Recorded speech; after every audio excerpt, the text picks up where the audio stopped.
Hello बच्चों, स्वागत है आपका इंडिया के number 1 YouTube channel Shiva classes पर। हम जेईई मेंस फिजिक्स के क्वेश्चंस यहाँ पे डिस्कस कर रहे हैं क्योंकि आपके एग्ज़ाम आ रहे हैं और हम आपके एग्ज़ाम को कोशिश करेंगे बहुत अच्छा आपका एग्ज़ाम रहे। हम ये जो टॉपिक कौन सा यहाँ पे डिस्कस कर रहे हैं, इलेक्ट्रिक चार्ज एंड फील्ड, जहाँ पर हम ज़्यादा फोकस कर रहे हैं कूलाम फोर्स के फॉर्मूले पर, और उसी पर बेस्ड एक क्वेश्चन है आपका जेईई मेंस का। चलिए इसको देखते हैं कैसे करते हैं। सबसे पहले हम जब सवाल को देखेंगे तो हम इसको 2 बार पढ़ेंगे, हो सकता है हमसे कुछ वहाँ पे स्किप हो जाए, ये आपको ध्यान रखना है। चलिए तो बच्चों इसको स्टार्ट करना है, आपको सवाल को इसको पढ़ना है, स्टार्ट कीजिए जल्दी से।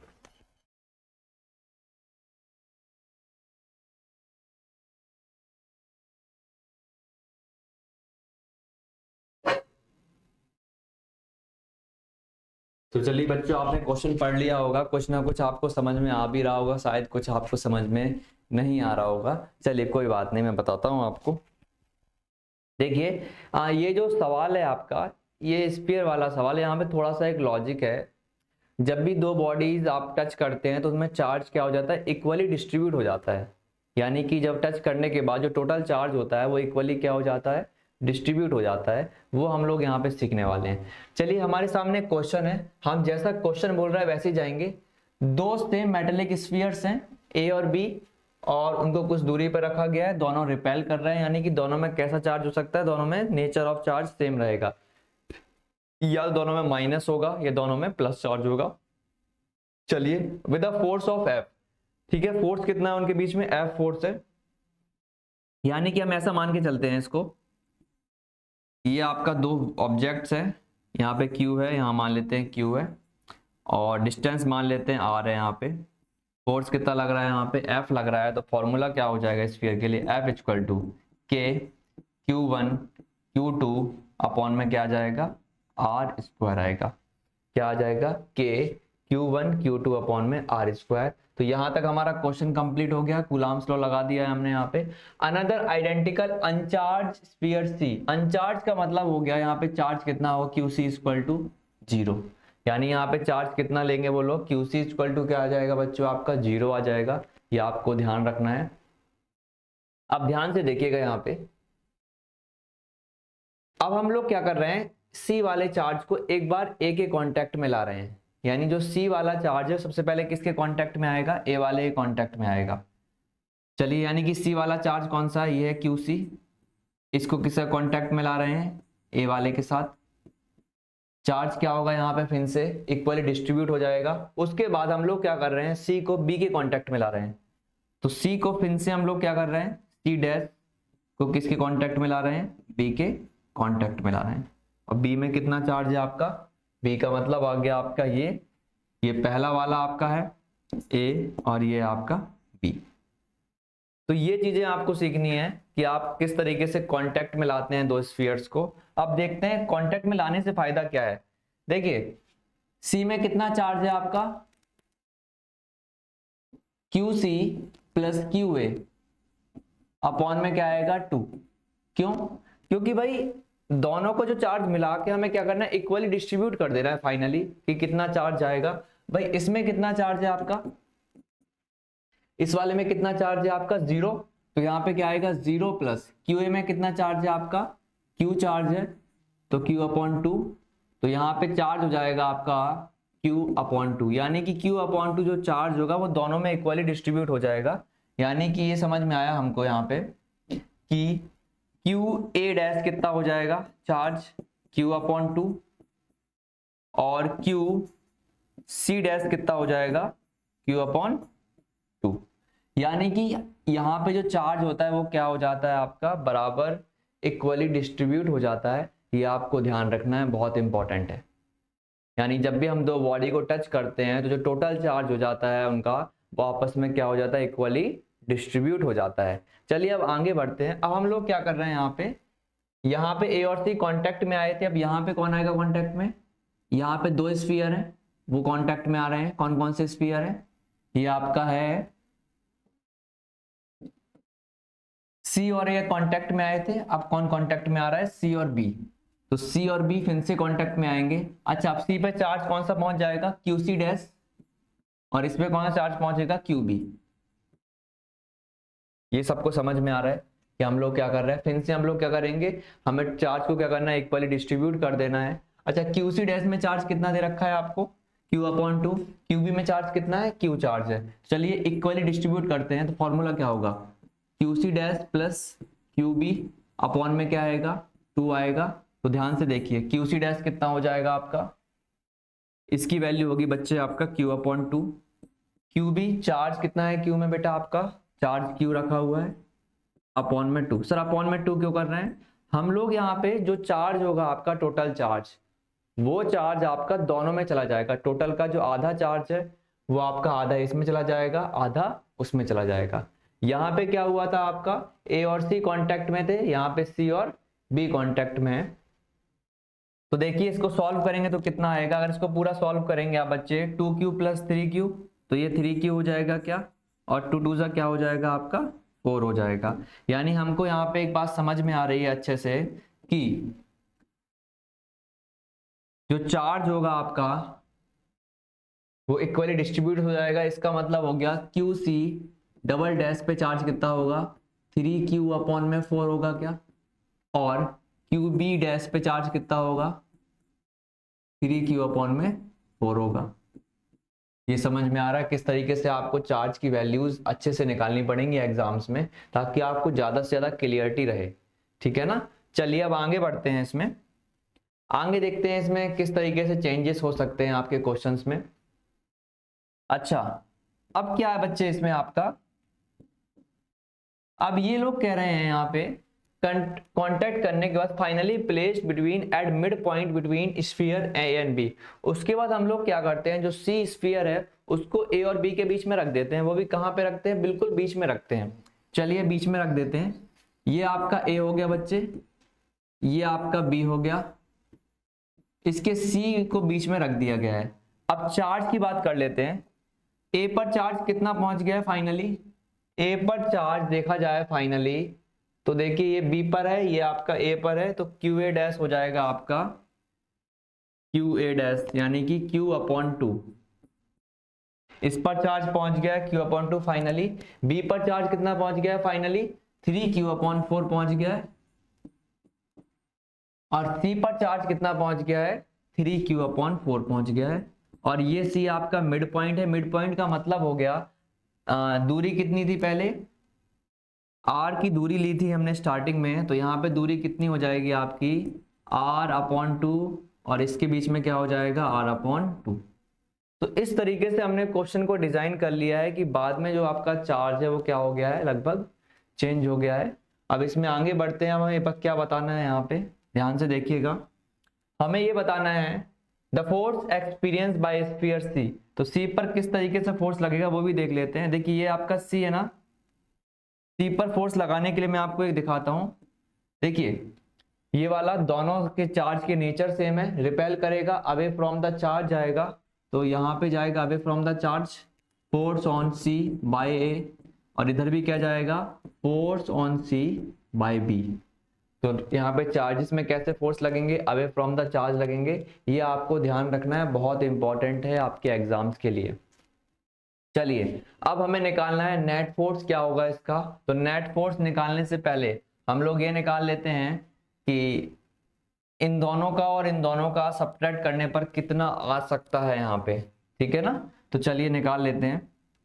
तो देखिए फोर्स ऑन सी ए कितना हो जाएगा, के मल्टीप्लाई इन दोनों के चार्ज का मल्टीप्लाई 3Q/4 मल्टीप्लाई 3Q/4 में भी, और डिवाइड में क्या लिखेंगे यहाँ पे, डिवाइड में आपको लिखना पड़ेगा इन दोनों के बीच की दूरी। दूरी कितनी है, R/2 का होल स्क्वायर। ये सबको समझ में आ रहा है, ठीक है ना। तो ये इंपॉर्टेंट, अब इसको देखो सॉल्व कैसे करेंगे। 2 का स्क्वायर क्या होता है 4, तो 4 से एक 4 कट जाएगा, देखते हैं क्या आएगा। FCA कितना आ जाएगा ऊपर, 3 3 9, तो K FC आएगा K multiply 3 3 9 Q square. Okay, अब नीचे देखो जरा, ऊपर जाएगा 2 का स्क्वायर 4, तो ऊपर जाएगा 4, तो मल्टीप्लाई बाय 4 आएगा क्या। अब नीचे देख लेते हैं क्या रह गया है, नीचे बच्चे आपका रह गया 4 4 जा 16, 16 आर स्क्वायर, तो यहाँ पे क्या आएगा 16 आर स्क्वायर होगा।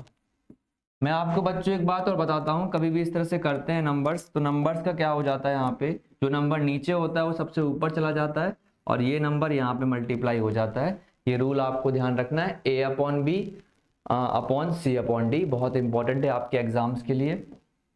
चलिए अब यहाँ देखिए एफ सी ए कितना हो जाएगा आपका, एफ सी ए, तो एफ सी ए की वैल्यू देख लेते हैं कितनी आ रही है मे बी आपकी वैल्यू। तो इसको सॉल्व करेंगे, 4 4 जा 16, तो आ जाएगा ये 9k Q square upon 4 R square.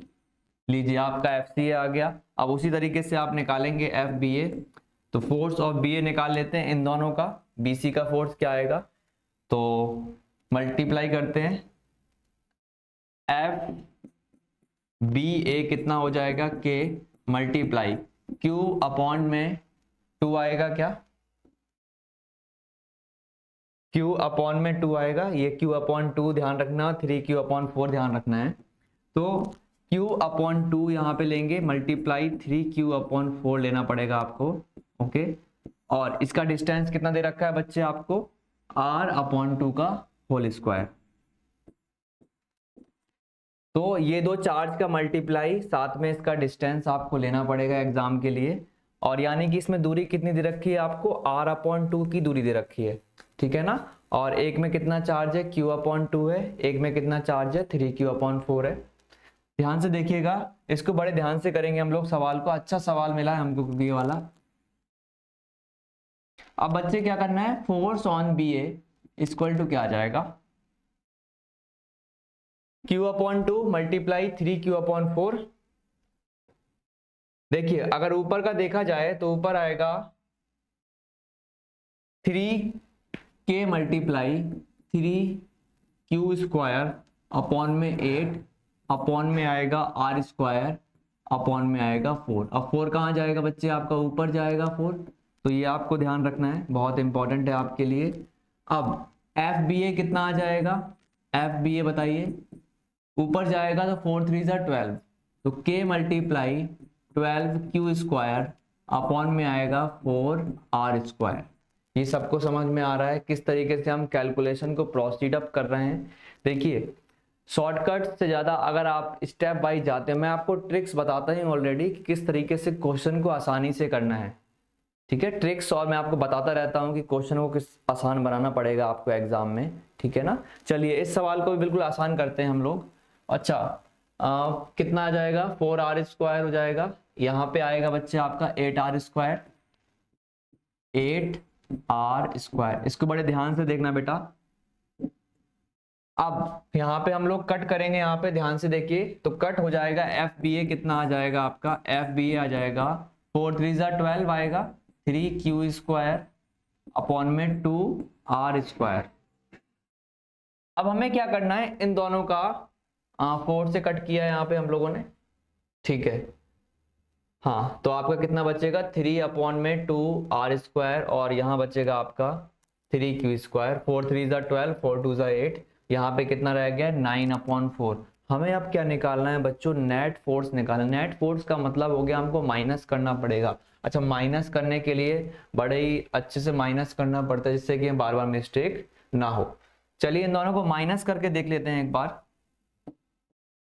Net force निकलेगा यानी कि एफ डैश नेट फोर्स निकालेंगे, तो इन दोनों का माइनस कैसे करेंगे, देखिए k है के क्यू स्क्वायर, तो कॉमन आ जाएगा दोनों में, k एफ बी ए माइनस एफ सी ए, इन दोनों को माइनस करते हैं, देखते हैं क्या पता आंसर आ जाए हम लोगों का। तो k क्यू स्क्वायर अपॉन में r स्क्वायर, ये तो कॉमन आ गया दोनों में।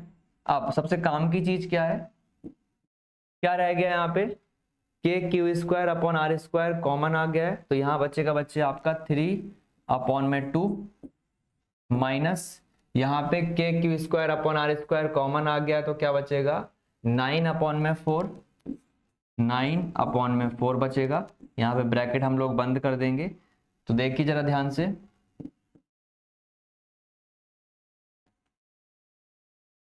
अब एफ डैश कितना आ जाएगा बच्चों, आपका एफ डैश आ जाएगा, हम एलसीएम लेंगे यहाँ पे, तो K Q square upon are square तो कॉमन हो जाएगा। एलसीएम यहाँ पे लेते हैं हम लोग, देखते हैं क्या आता है। 4 एलसीएम आ जाएगा, 2 टू जा कितना होता है 4 होगा, तो 2 टू जा 4, तो यहाँ पे आएगा 6 माइनस 9, कभी माइनस में आता है कभी प्लस में आ जाता है, कोई इशू नहीं है, आप आगे पीछे माइनस कर सकते हैं, ठीक है ना। तो आपका एफ डैश कितना आ जाएगा, लगभग आएगा 3 टाइम्स आएगा, यानी K Q square upon are square into 3/4, -3/4 लिखो, कोई इशू नहीं है यहाँ पे।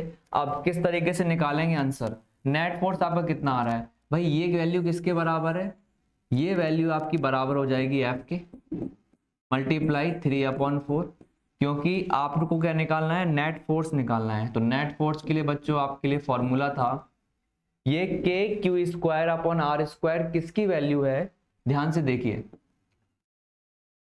K Q square upon are square आपकी वैल्यू स्टार्टिंग में मैंने निकाली थी, क्योंकि दोनों चार्ज की वैल्यू क्या थी, सेम थी, यानी फोर्स किसके बराबर हो जाएगा, आपका फोर्स की वैल्यू हो जाएगी K Q square upon are square. अब उसके बाद हमें क्या करना है, तो हमारा नेट फोर्स कितना आ जाएगा, 3F/4 आएगा, क्या आएगा 3F/4। तो ये जो क्वेश्चन था ये काफी आपसे पेशेंस मांग रहा था, अगर आप एग्जाम में पेशेंस रखेंगे थोड़ा भी, तो आपका ये क्वेश्चन जरूर सही हो सकता है और गलत भी हो सकता है। मैंने आपको ट्रिक्स बताई हैं किस तरीके से आपको क्वेश्चन को अप्रोच करना है, कितने ठंडे दिमाग से अप्रोच करना है, शुरुआत में थोड़ा सा रुकना है, उसके बाद आपको स्पीड लेना है अपने आप में। तो इसका जो सही आंसर आएगा बच्चों, तो सही आंसर को हम लोग ताला लगा देते हैं 3F/4, यानी ऑप्शन नंबर बी जो है इसका बिल्कुल सही जवाब है। तो ऑप्शन नंबर बी आएगा इसका 3F/4। तो ये क्वेश्चन आपका यहाँ पे फिनिश होता हुआ, तो आपको बताना है कमेंट करके आपको ये वीडियो और ये जो सीरीज आपके लिए चलाई गई है जेईई मेंस फिजिक्स के लिए आपको कैसी लग रही है। और उसके लिए आपको सबसे पहले शिवा क्लासेस को सब्सक्राइब कर लेना है और शेयर भी करना है दोस्तों में, ताकि इस तरीके से जो आपको इम्पोर्टेंट क्वेश्चंस और उनके सॉल्यूशंस आपको मिलते रहें। तो मिलते हैं हम नेक्स्ट वीडियो में। बाय बाय बच्चों, गुड लक।